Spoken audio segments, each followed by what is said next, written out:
मैं देश की समस्त साइंटिफिक कम्युनिटी को बधाई देने के लिए यहां आपके सामने खड़ा हुआ हूं।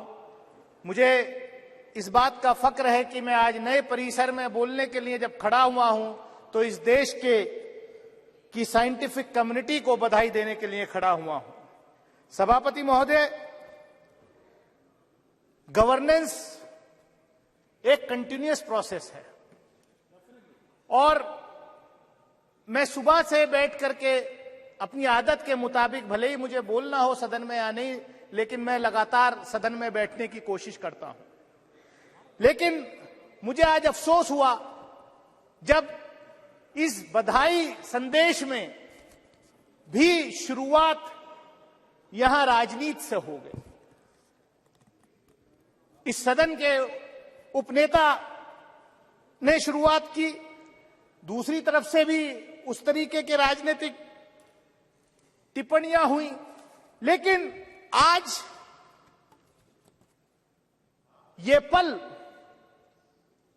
इस देश के सभी साइंटिस्ट को, इसरो में जो काम कर रहे हैं, जिन्होंने आज हमारा सीना चौड़ा किया कि दुनिया के अंदर हम पहला देश बने कि मून के साउथ पोल पर सॉफ्ट लैंडिंग हुई चंद्रयान 3 की। उसके साथ साथ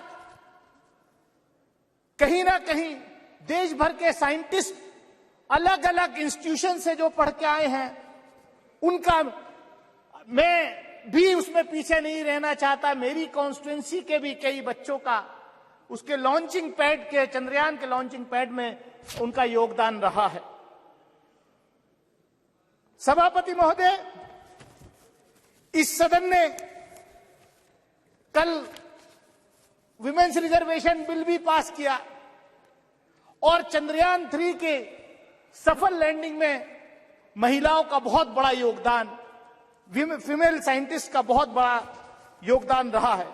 मैं पढ़ रहा था कि किस तरीके से तमिलनाडु की एक बहन फातिमा शाहजी, जो इस प्रोजेक्ट में जिसका बहुत बड़ा योगदान है, कितने गरीब परिवार से आती थी और ये इसलिए संभव हुआ कि हमारे देश के पहले प्रधानमंत्री से लेकर के मौजूदा प्रधानमंत्री तक कंटिन्यूअस इस क्षेत्र में इसरो को बढ़ावा देने में जो है कहीं पीछे नहीं रहे।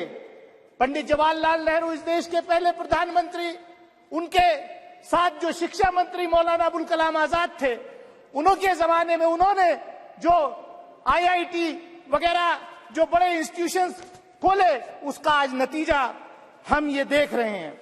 लेकिन यहां पर जो बात हो रही है थी कि ये सिर्फ इसी सरकार में संभव हुआ है।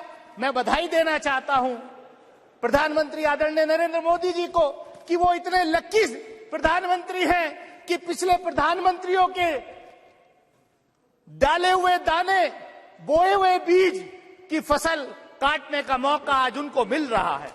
ये अच्छी बात है, लेकिन ये भी सच्चाई है कि पिछले बजट में इसरो का 8% एलोकेशन बजट में कम हुआ है। ये किसी से छुपा नहीं है, क्या ये किसी से छुपा नहीं है। और हमने देखा पिछले दिनों, सभापति महोदय, इस सरकार में जिस तरीके के अपॉइंटमेंट्स हो रहे हैं, और मैं कंक्लूड कर रहा हूं, जिसमें कुछ ज्यादा है भी नहीं, मैं कंक्लूड कर रहा हूं। हमने देखा कि पिछले दिनों मंडी के आईआईटी के एक डायरेक्टर का वीडियो वायरल हुआ कि ये जो हिमाचल प्रदेश में जो बाढ़ फ्लड आया है, यहां जो भूस्खलन हुआ है, ये इसलिए हुआ है। मतलब आईआईटी का डायरेक्टर, ये सरकार कैसे अपॉइंटमेंट कर रही है कि वो कह रहे हैं कि क्योंकि ये लोगों ने यहां नॉन वेजिटेरियन इस देश में खाना शुरू कर दिया है, इसलिए जो है ये सब आपदा आ रही है। कैसी अनसाइंटिफिक बात लोग कर रहे हैं और ऐसे लोगों के खिलाफ कार्रवाई नहीं। मैं सभापति महोदय, मैं इतना ही कहूंगा कि जो साइंटिफिक कम्युनिटी है हमारे देश की, उसको हमें जो है बढ़ावा देना चाहिए। मैंने देखा, हम डिफेंस कमेटी के रूप में हम डीआरडीओ में गए के साइंटिस्ट से मिले थे। 4 साल तक उनका प्रमोशन जो है वो रोका हो गया था। हमने सवाल किया, खैर अब वो प्रमोशन जो है हो रहा है। तो मैं इतना ही कहूंगा कि यहाँ पर मैं कंक्लूड कर रहा हूं, पोखरण के टेस्ट की बात हुई।